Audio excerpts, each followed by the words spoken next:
नमस्कार दोस्तों, स्वागत है आपका हमारे YouTube channel all state job news में। दोस्तों, चैनल पर नए हैं तो चैनल को सब्सक्राइब करें, साथ ही साथ बेल आइकन क्लिक कर लें। दोस्तों, इस चैनल पर आपको विभिन्न प्रकार के सरकारी नौकरी की वैकेंसी की अपडेट, साथ ही साथ जो भी सरकारी योजनाएं आती हैं उन सारी चीज़ों की अपडेट, साथ ही साथ अब इस चैनल पर आपको पर डे करंट अफेयर की एक क्लास चलेगी। ठीक है, तो आज जो है 19 और 20 अप्रैल की करंट अफेयर को मैं लेकर आया हूँ। ठीक है दोस्तों, अगर आपको पीडीएफ अगर डाउनलोड करना है तो आप टेलीग्राम ज्वाइन कर सकते हैं। आपको टेलीग्राम पर पीडीएफ मिल सकता है कि किसी भी टाइम आप याद कर सको। ठीक है, तो चलते हैं दोस्तों, जो भी क्वेश्चंस है उसको मैं डिस्कस करा देना चाहता हूँ।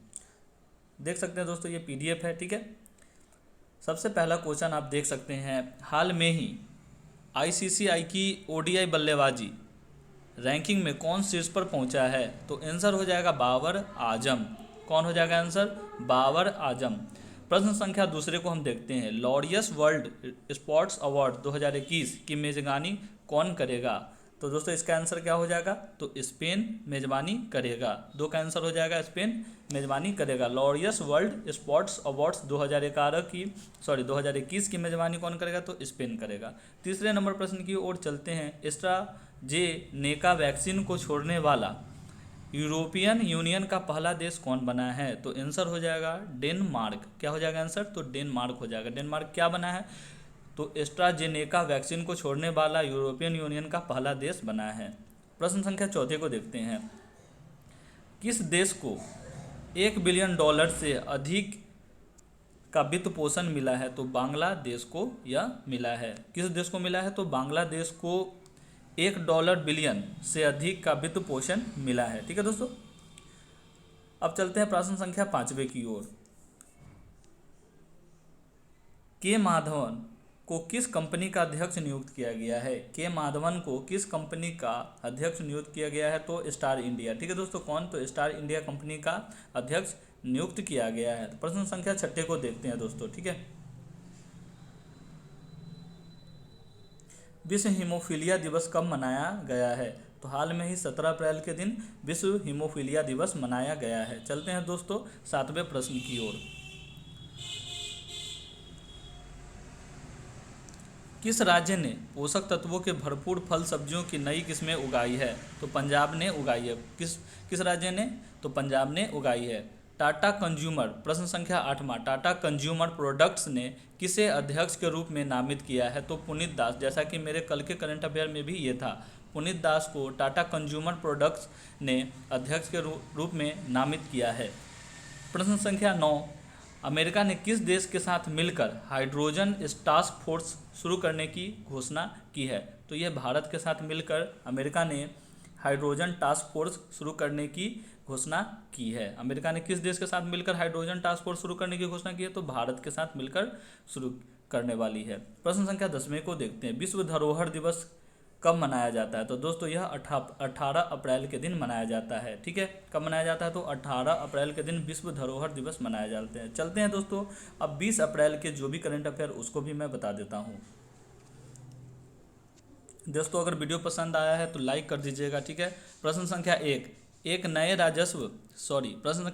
राजस्व सचिव के रूप में किसे नामित किया गया है? कौन अभी के मतलब राजस्व सचिव बने हैं? तो तरुण बजाज। क्या हो जाएगा आंसर दोस्तों? तरुण बजाज। ठीक है, तरुण बजाज को अभी राजस्व सचिव के रूप में नियुक्त किया गया है। प्रश्न संख्या 2, केंद्र सरकार ने आधार संख्या को अस्थायी खाता संख्या यानी कि पैन के साथ जोड़ने की सीमा कब तक बढ़ा दी है? तो 30 जून 2021 तक इसकी सीमा बढ़ा दी है। कब तक? तो 30 जून 2021 तक इसकी सीमा बढ़ा दी है। प्रश्न संख्या 3 को देखते हैं, किस भाषा के प्रसिद्ध साहित्यकार डॉक्टर नरेंद्र कोहली का हाल में ही निधन हो गया है? तो हिंदी के क्षेत्र में ये थे। किस भाषा के प्रसिद्ध साहित्यकार थे डॉक्टर नरेंद्र कोहली? तो हिंदी के थे। इनका हाल में ही निधन हो गया है। ठीक है, चलते हैं चौथे प्रश्न की ओर। फिल्म हैरी पॉटर सीरीज की एक्ट्रेस हेलेन मैकग्रोरी को कितने वर्ष की उम्र में निधन हो गया? तो 52 वर्ष की उम्र में उनका निधन हो गया। 5वें प्रश्न की ओर चलते हैं दोस्तों, किस संगठन ने सरकारी प्रतिभूति अधिग्रहण कार्यक्रम SG-SAP शुरू किया है? तो भारतीय रिजर्व बैंक ने यह शुरू किया है। किसने किया है? तो भारतीय रिजर्व बैंक ने शुरू किया है। प्रश्न संख्या 19 को प्रश्न संख्या दोस्तों 6 को देखते हैं, 19 अप्रैल को विश्व में कौन सा दिवस मनाया गया है? तो विश्व यकृत दिवस मनाया गया है। कौन सा दिवस मनाया गया है? तो विश्व यकृत दिवस मनाया गया है 19 अप्रैल के दिन। प्रश्न संख्या 7, विश्व के किस राज्य में धमरा नदी पर रेपेक्स जेटी परियोजना के लिए 110 करोड़ रुपए की मंजूरी दी गई है? तो उड़ीसा में। किस राज्य में? तो उड़ीसा में धमरा नदी पर रेपेक्स जेटी परियोजना के लिए 110 करोड़ रुपए दिए गए हैं। ठीक है, चलते प्रश्न संख्या 8वें की ओर। एशियाई कुश्ती चैंपियनशिप में रवि कुमार ने कितने मेडल जीते हैं? तो 63 किलोग्राम वर्ग में उन्होंने मेडल जीता है। कौन? तो रवि कुमार ने जीता है। प्रश्न संख्या 9, एशियाई चैंपियनशिप में कितने किलो वेट उठाकर भारत की मीराबाई चानू ने वर्ल्ड रिकॉर्ड बनाया? तो 119 किलो वजन उठाकर मीराबाई चानू ने रिकॉर्ड बनाया है एशियाई चैंपियनशिप में। किस में? तो एशियाई चैंपियनशिप में कितने किलो वेट उठाकर मीराबाई चानू ने वर्ल्ड रिकॉर्ड बनाया है? तो 119 किलोग्राम। प्रश्न संख्या 10वें को देखते हैं। ठीक है दोस्तों, किस देश की सरकार ने IAS सहित 11 कट्टरपंथी इस्लामिक संगठनों पर प्रतिबंध लगा दिया है? तो दोस्तों इसका आंसर कौन हो जाएगा? तो ये इसका आंसर हो जाएगा आपको श्रीलंका सरकार। ठीक है, श्रीलंका की सरकार ने क्या किया है?